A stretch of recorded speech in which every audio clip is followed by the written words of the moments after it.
Hello everyone, ICT virtual classes में मैं योगेश खेमनी आपका स्वागत करता हूं। तो जैसा कि आप जानते हैं, हम लोगों ने लास्ट क्लास में पढ़ लिया था electric dipole at an axial line पे इलेक्ट्रिक फील्ड कितना मिलता है, यानी कि electric field due to an electric dipole at an axial line.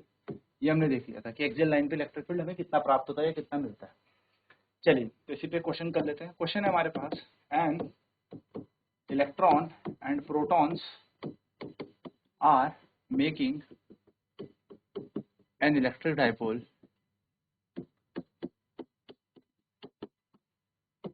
when both are separated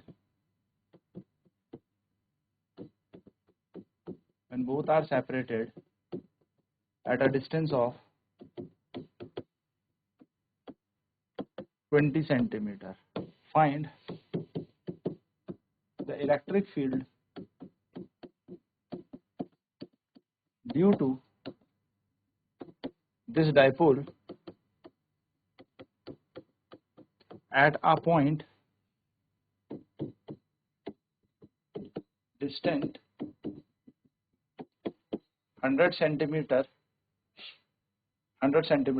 from 100 नहीं, इसको और करते हैं 500 सेंटीमीटर कर देते हैं फ्रॉम, और इसको थोड़ा कम कर देते हैं, इसको कर देते हैं 5 centimetre from the centre of dipole.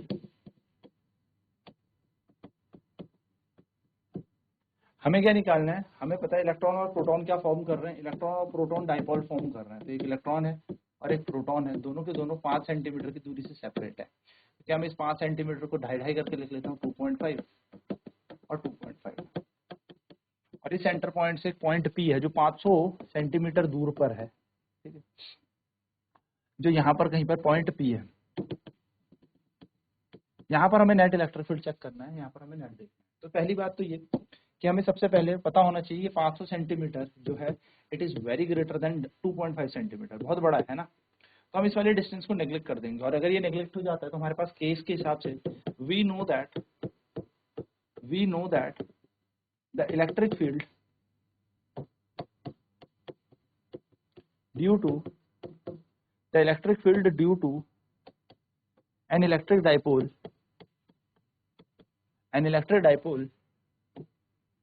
at an axial line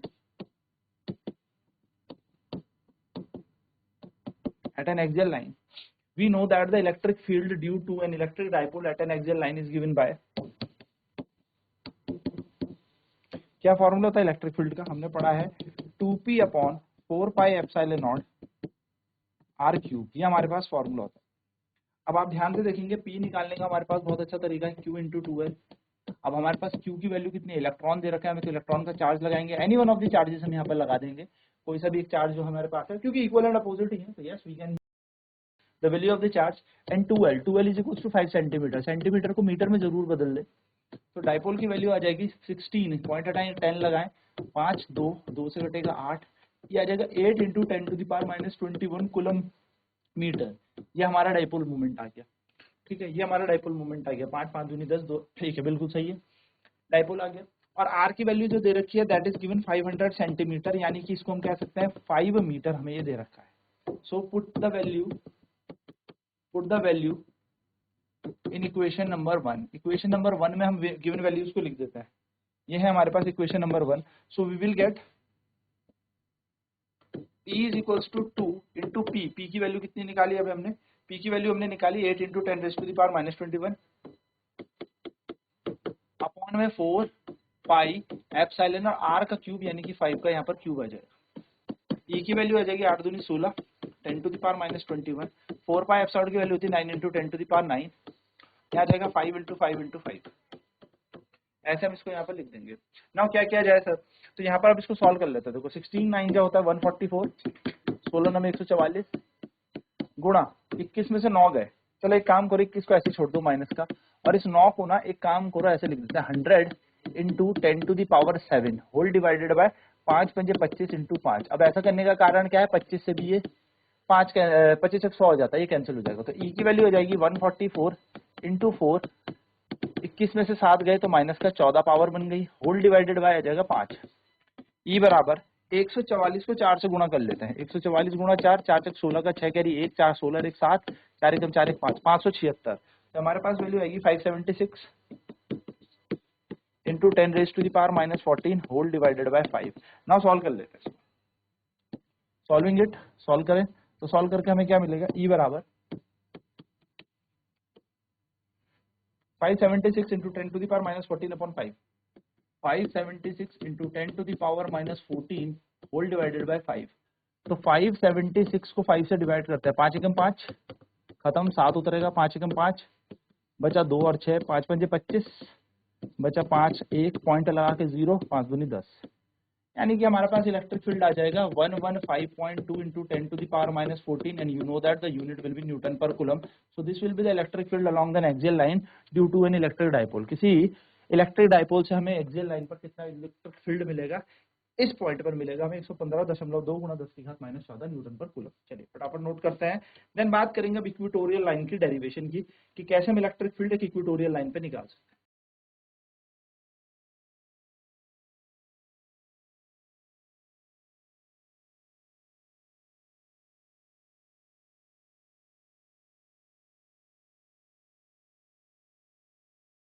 We know that हम जानते हैं electric field due to an electric dipole at an axial line is given by P 2P upon 4 pi epsilon naught r cube. तो ये हमारे पास formula होता है electric field, एक इलेक्ट्रिक एक्सियल लाइन पर कितना इलेक्ट्रिक फील्ड मिलेगा अपन को, है ना। तो हमने यहाँ पर लगा दिया, तो हमें पता है कि भैया 500 सेंटीमीटर ज्यादा है, 5 2.5 सेंटीमीटर है, बहुत ही कम है एल, तो इससे तो बहुत ही ज्यादा बड़ा है, तो इसको हमने यहाँ पर वैल्यूज पुट कर दी।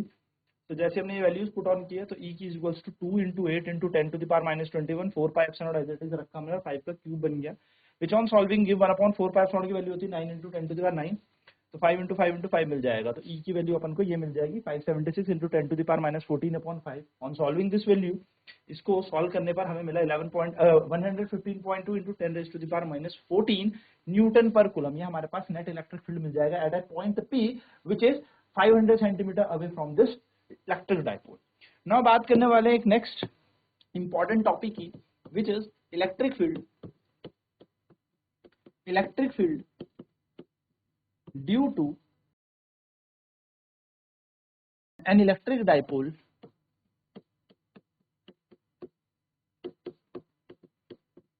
at an equatorial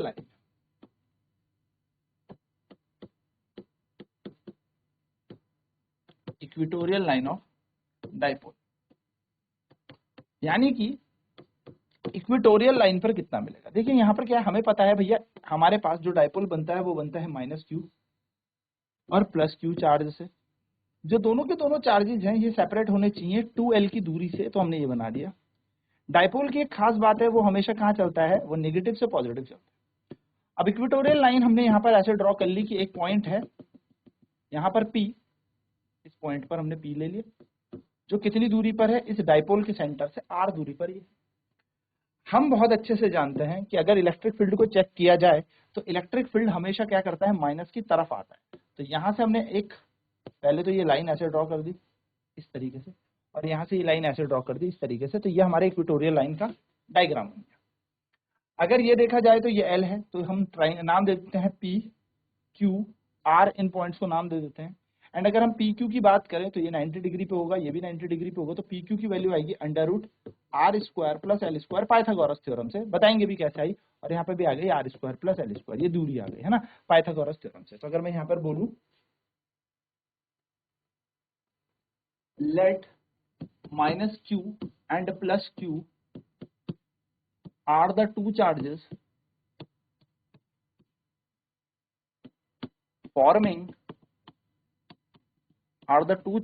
forming an electric dipole,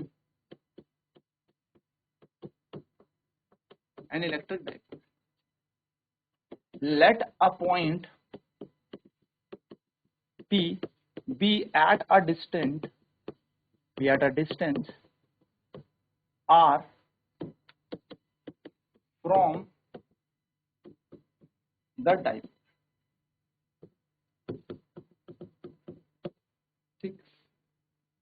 We have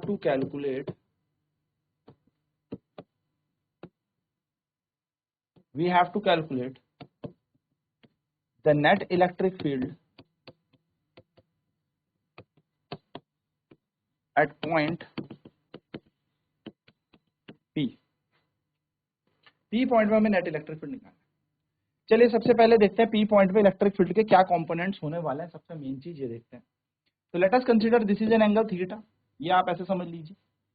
तो ये लाइन जा रही है हमारी ऐसे, तो यहां से अगर हम देखें, या मैं इसको अभी हटाता हूँ, यहाँ से थीटा हटाते हैं। देखो इलेक्ट्रिक फील्ड हम मान लेते हैं E1 माइनस क्यू चार्ज से, तो E1 हमेशा किसकी तरफ आएगा, माइनस Q1 की तरफ आएगा, दिस विल बी E1।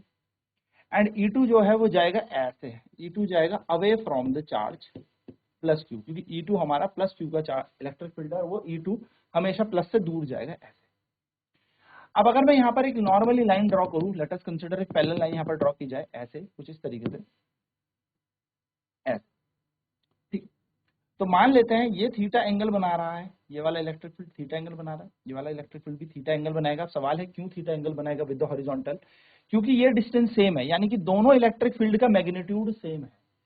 अगर किसी एक इलेक्ट्रिक फील्ड का मैग्नीट्यूड ज्यादा होता तो जो ये सेंटर का हमारे पास रिजल्टेंट है, इन दोनों का इलेक्ट्रिक फील्ड बीच में लग रहा होगा ना ऐसे, रिजल्टेंट जो है वो हमारा फिर क्या होगा, अलग अलग होता। लेकिन दोनों का क्योंकि मैग्नीट्यूड बराबर होगा। अब आप पूछोगे सर मैग्नीट्यूड कैसे बराबर है, तो आप जरा ध्यान दें, क्या यहाँ से यहाँ तक की दूरी under root R square plus 12 है? हाँ सर। क्या चार्ज की वैल्यू क्यू है? तो इलेक्ट्रिक फील्ड का फॉर्मूला यही तो होता है, Q upon 4 pi epsilon naught R का स्क्वायर। यानी कि इलेक्ट्रिक फील्ड के लिए दूरी इंपॉर्टेंट है और चार्ज इंपॉर्टेंट है।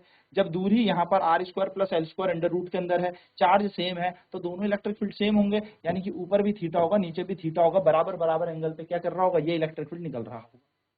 हम जानते हैं कि इलेक्ट्रिक फील्ड के कंपोनेंट्स को हमें ब्रेक डाउन करना पड़ेगा इस मिड पॉइंट ओ पे, तो यहाँ पर हम इलेक्ट्रिक फील्ड के कंपोनेंट बनाते हैं। तो आप देखिए एक E1 नीचे जा रहा है, ये सेंटर में इलेक्ट्रिक फील्ड जा रहा है E, तो E1 का कौन सा कंपोनेंट थीटा के साथ निकलेगा, तो आप बोलोगे E1, सॉरी इसको थोड़ा सा अलग रख देते हैं, आपको पता है E1 का cos थीटा वाला कंपोनेंट आगे तो निकल रहा होगा, E1 cos थीटा। और E2 का इलेक्ट्रिक फील्ड कहाँ निकल रहा होगा, तो E2 का भी इसी डायरेक्शन में निकल रहा होगा, E2 cos थीटा, क्योंकि दोनों सेम डायरेक्शन में जा रहे हैं। अब ये बीच में है, तो ये एक ऊपर की तरफ जाएगा और एक कंपोनेंट नीचे की तरफ आएगा। E1 का कौन सा कंपोनेंट आएगा नीचे, E1 sin थीटा, और इसी P पॉइंट पर E2 sin थीटा ऊपर जाएगा। मैं इसको थोड़ा सा जूम करके आपको दोबारा से दिखा देता हूँ। हमने क्या किया, हमने इस पॉइंट पर यानी कि पॉइंट P पे हमने इलेक्ट्रिक फील्ड को चेक किया, तो E1 इलेक्ट्रिक फील्ड नीचे की तरफ जा रहा था, E2 इलेक्ट्रिक फील्ड ऊपर की तरफ जा रहा था, और जो नेट रिजल्टेंट बन रहा था इन दोनों का वो बीच में जा रहा था। क्योंकि दोनों के दोनों का मैग्नीट्यूड सेम है, तो हमने यहाँ पर दोनों एंगल को थीटा कंसीडर कर लिया। हम जानते हैं इलेक्ट्रिक फील्ड दो कंपोनेंट्स में ब्रेक डाउन होता है, तो E2 का एक कंपोनेंट होगा वर्टिकल और E1 का एक कंपोनेंट होगा वर्टिकल डाउनवर्ड।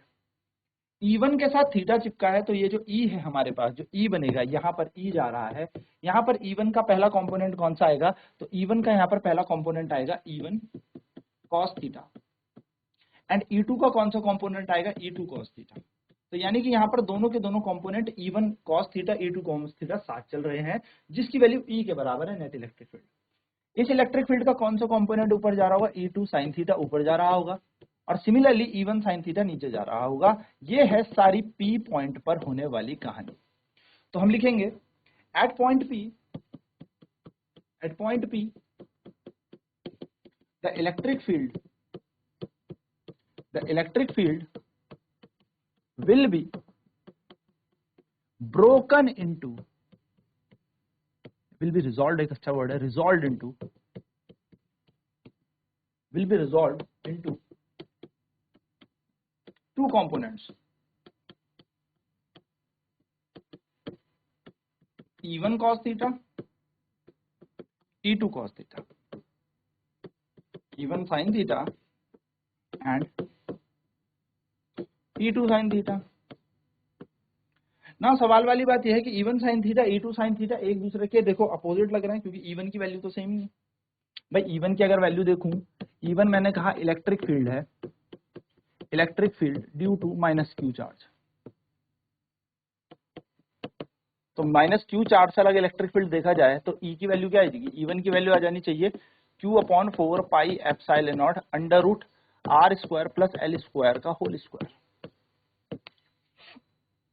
सिमिलरली क्योंकि हमें पता है ये E1 की वैल्यू है, सिमिलरली E2 निकाले जाए, तो सिमिलरली अगर मैं E2 को देखूं, E2 की वैल्यू हो जाएगी Q अपॉन में, क्योंकि E2 प्लस क्यू चार्ज से हमने ले रखा है epsilon under root R square plus L square का होल स्क्वायर। अब इसके साथ साइन थीटा जोड़ दूं तो एक साइन थीटा ऊपर एक साइन थीटा नीचे, तो ये तो एक दूसरे को काट देंगे।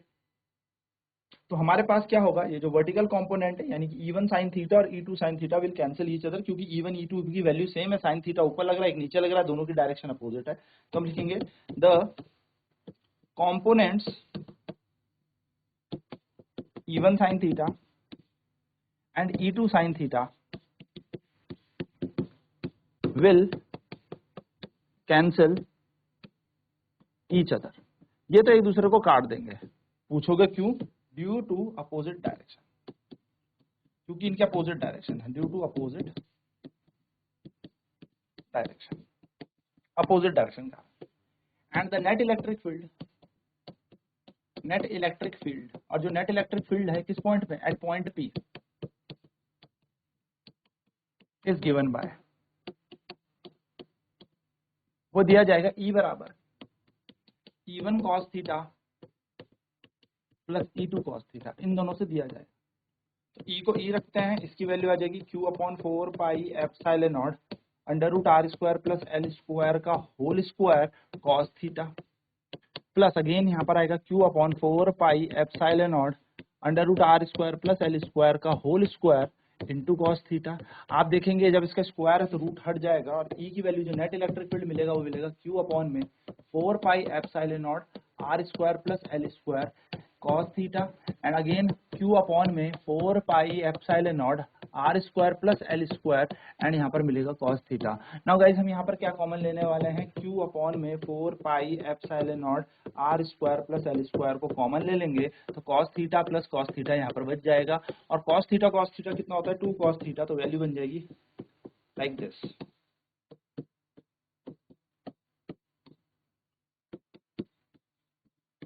क्या मैं इन चीजों को साथ लिख के ऐसे लिख सकता हूँ, E is equal to 2Q upon में 4 pi epsilon naught R square plus L square cos theta यहाँ पर cos थीटा, क्योंकि 2 मैंने बाहर लिख दिया। नाउ फॉर cos थीटा, इस cos थीटा की वैल्यू निकालनी बहुत जरूरी है। cos थीटा अगर आप देखा जाए तो ट्राइंगल में आप सभी को पता है cos जो होता है वो बेस अपॉन हाइपोटेन्यूज होता है, यानी कि हमें मिलेगा base upon hypotenuse, base upon hypotenuse. Theta देखिए क्या होगा, तो थीटा होता है जो ये P डाइपोल बना रहा होता है एंगल, ठीक है। अगर आप ऐसे भी 90 के ट्राइंगल को देखेंगे जो हमने यहाँ पर ड्रॉ किया है, तो 90 के सामने आप देखेंगे ये हाइपोटेन्यूज और बेस है ये, यानी कि cos थीटा की वैल्यू अगर आप यहाँ पर देखेंगे तो cos थीटा की वैल्यू मिलेगी L बाय दिस, चाहे उधर से देखें चाहे इधर से देखें, तो मिलेगी L upon under root R square plus L square, यानी कि इसकी वैल्यू मिल गई L upon under root R square plus L square. इसको पुट कर देंगे अब इक्वेशन में, पुट इन अब इक्वेशन। जैसे इसको यहाँ उठा के लगाएंगे तो वैल्यू मिलेगी E बराबर 2Q, नीचे तो सेम चल रहा है 4 pi epsilon naught R square plus L square, और यहाँ पर क्या मिल रहा है हमें cos थीटा की जगह आ जाएगा L upon R square plus L square की होल पावर 1/2। आप बहुत अच्छे से जानते हैं अगर किसी के ऊपर रूट लगा है तो इट मींस इसकी पावर 1/2 ही है। 2QL, Q इंटू 2L, ये बन जाता है इलेक्ट्रिक डाइपोल। हम सभी जानते हैं इलेक्ट्रिक डाइपोल मोमेंट होता है P equals to Q into 2L, and yes यहाँ पर हमें वैल्यू मिल गई P, यहाँ पे आएगा 4 पाई एप्सिलॉन नॉट, वैल्यू बन जाएगी R square plus L square, अब ये बेस सेम है पावर ऐड हो जाएगी तो power 3/2, and yes this is the electric field due to an electric dipole at an axial line. यही इलेक्ट्रिक फील्ड है इक्वेटोरियल लाइन पे, सॉरी हाँ। तो it is the formula for the electric field due to electric dipole at equatorial line. अब यहाँ पर case बना देते हैं, if R is case is if R is very greater than L, then neglect L square, L square को neglect कर दो, so you will get an formula of P upon 4 pi epsilon naught, L square neglect कर दे तो R square की power 3/2, and you will get 2 से 2 cancel, E की value मिल जाएगी P upon में 4 pi epsilon naught R cube, and this is the required formula you people should know. So this is the formula for the electric field at an equatorial line, that is P upon में 4 pi epsilon not R cube. Guys आप ध्यान से देखेंगे ये equatorial line पे तो है, लेकिन यहाँ पर अगर मैं इस चीज को वेक्टर फॉर्म में बोलूं, इन वेक्टर फॉर्म, तो वेक्टर में बेसिकली अपने को डायरेक्शन भी देखनी होती है, या इन वेक्टर नोटेशन। तो electric field is given by equatorial line पे P upon 4 pi epsilon naught R का क्यूब। अब जरा ध्यान दें, आपका जो नेट इलेक्ट्रिक फील्ड चल रहा है, जो नेट इलेक्ट्रिक फील्ड चल रहा है, इस बड़े वाले डायग्राम में देखते हैं, ठीक है, वो किधर चल रहा है? आपका जो नेट इलेक्ट्रिक फील्ड चल रहा है वो इस तरफ चल रहा है इधर की तरफ, ये इस तरफ चल रहा है इधर, ये नेट इलेक्ट्रिक फील्ड चल रहा है, और डाइपोल आपका इधर चल रहा है, यानी कि इलेक्ट्रिक फील्ड इधर, डाइपोल इधर, इन दोनों की डायरेक्शन अपोजिट है।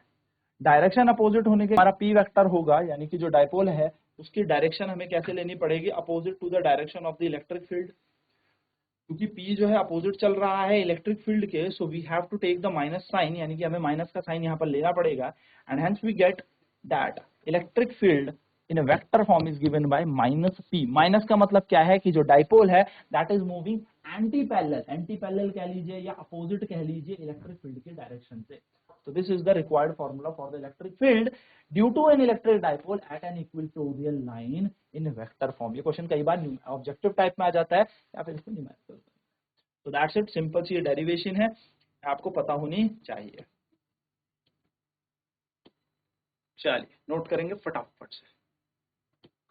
ये कंपोनेंट वाला part is a very important part. You should know how to resolve the component. Theta वाले cos थीटा में टूट जाएंगे and the remaining side which don't contains theta will be the breaking of sin theta। sin theta में बोल रहा हूँ।